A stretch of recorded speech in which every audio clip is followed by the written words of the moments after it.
আমাদের এলাকায় মুমূর্ষ অবস্থায় বা কঠিন বিপদের সময় হাফেজ ডেকে এনে সূরা আনআম 21 বার বা 41 বার খতম করানো হয়, এটা কতটুকু সহিহ? সহিহ হাদিসের আলোকে জানাবেন।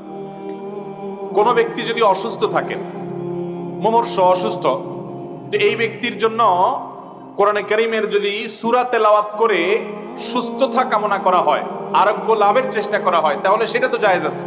কারণ কোরআনে কারীমের সূরা, কোরআনে কারীমের আয়াত, এগুলো দিয়ে রোগের শেফা হিসাবে ঝাড়ফুঁক করা বা এগুলো তেলাওয়াত করে আল্লাহর কাছে দোয়া করা, সুস্থতা কামনা করা, এটা জায়েজ আছে। এই রুকিয়া এটা না জায়েজ না।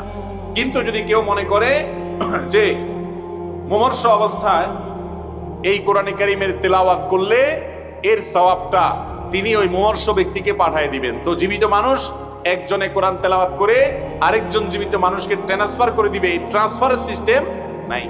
মোবাইলের যেরকম আপনার